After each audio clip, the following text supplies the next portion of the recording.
Had some hours of enjoying of Aruba, and we thank you for taking the time to meet our local and international press members present here to see you, and I'm sure ask a lot of questions. So without further ado, the ones that would like to ask questions, please stand up, and we'll be directing that directly to Mr. Benson.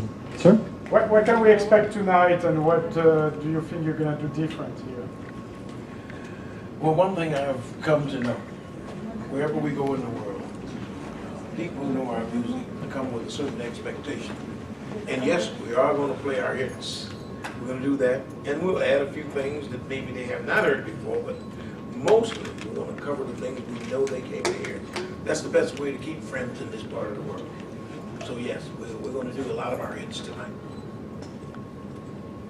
How has your music evolved with all the new trends and hip hop and yeah, the latest developments? It's a great question. How does the music keep up with all of this changes and innovations? Because in every era, there's things that stand out. And so, although we cannot absorb everything, we take the good. We try to get the juices out of what's going on. A few years ago, it was reggae. Bob Marley really put some juice in us with the reggae and energized the world with new concept, good feelings. It has those two elements that I think are most essential: feel good and sound good. So if you find something that makes you feel good and sound good, that music is going to be around a long time. So we try to borrow from anything that is harmonically good. The jazz world is usually on the top of the innovation scale, but not everybody can relate to it. It takes a person who understands world-level music to draw the juices to be able to use in in their particular field without going over the top, because people can't absorb everything. And intellectually, if you go over there and you made another mistake. So we have to be very, very careful of what we can use from today's concepts, no matter where it's coming. And it's coming from all sides. There's good music everywhere. Country world, pop world, the jazz world, R&B. So we try to pay attention to. You mentioned jazz. Actually, what did Wes Montgomery contribute or complement actually in your early days as a guitar player? Montgomery was a great innovator. He simplified the guitar. Although he was a very sophisticated man harmonically, his producer recognized that his innovation of octaves was the simplest way to relate to his audience. So he made him play a lot of octaves. Although Wes Montgomery was not a man who was committed to playing octaves, it was just one of the great things that he did. But when he did that, he made his music simple and it entered into the pop realm, which only means popular. It doesn't mean you've given up anything. It just means now people recognize you, they're buying your music, you are a popular artist. But he was truly a great one, though. And now what about the magic of Charlie Parker and Miles Davis? Charlie Parker was the baddest guy that ever picked up a horn or any instrument, as far as I'm concerned. He was the most influential musician, I think, of all time. I can't think of anyone, even though whether they know it or not, is not influenced by Charlie Parker. And Miles Davis, I have to laugh when I think about him because he was so different than everybody else. And if you didn't accept him for what he was, you lost, because he was an incredible individual.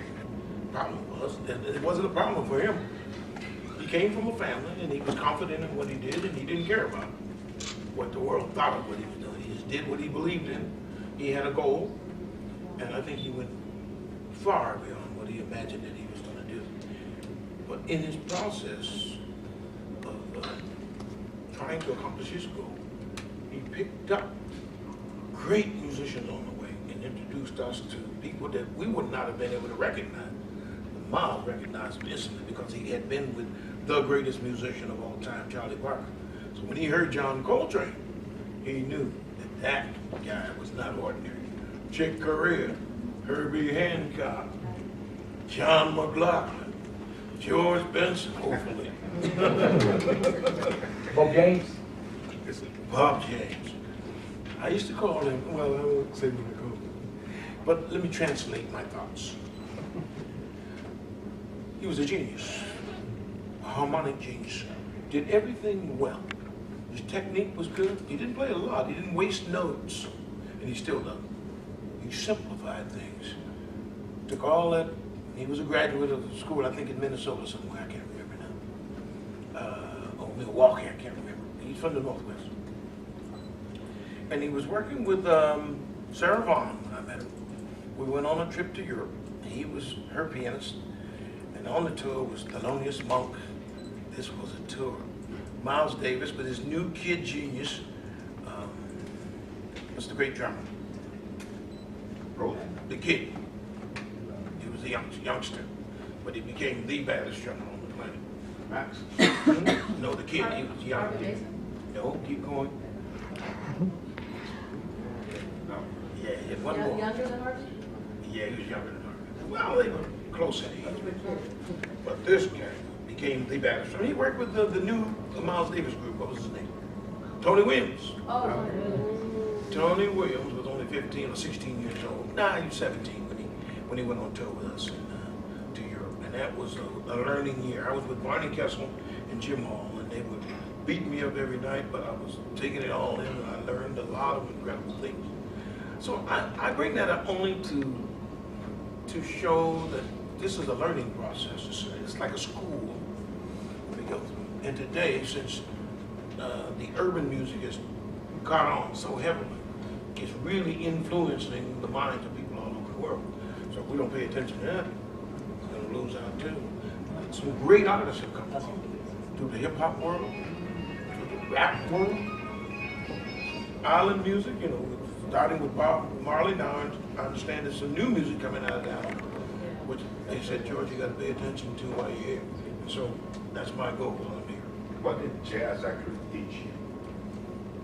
Well, jazz taught me improvisation. And I think I was one of the first artists to show the connection through R&B. I would take a simple song, an R&B tune, like on Broadway, and use my jazz ability to improvisate, because that was my goal, to be like Charlie Christian. And I used all of those things I learned through jazz and expressed it through the harmonies presented in R&B music. And on Broadway is one of my best examples of how that works and how well it can work. That's why you're scatting? Scat singing, because the same brain that plays my guitar also works my voice. So I connected them together and came up with something interesting. How did you start to use the technique of humming the same thing you played on the guitar, like on Broadway? And you started that technique, you were practicing, and you said, oh, this sounds nice, I'm going to use it, or someone taught you something? Well, if you listen to a lot of musicians who don't play horn, you hear them straining and you're playing the piano, you hear Oscar Peterson, Herbie Hancock. Yeah. So they do it. I found out I was doing it, but there was no microphone. So one day I asked the producer, I said, man, put a microphone here. And I was just playing guitar, and then I was known as a guitar player. He said, why you want the microphone? I said, well, I'm going to try something here. And I did it for half a song. He cut the song off. That doesn't sound good. That doesn't. 2 years later, boom, record of the year. This masquerade. So you never know how things are going to turn out. But yeah, most musicians do it if they don't play horn. So I just put a microphone in front of them. What do these music reality shows like The Voice and all these do to the development of music? I mean, you don't hear a lot of jazz in these performances.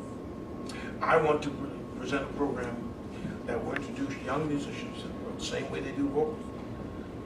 I think the world will be surprised to hear how great the musicians they are missing.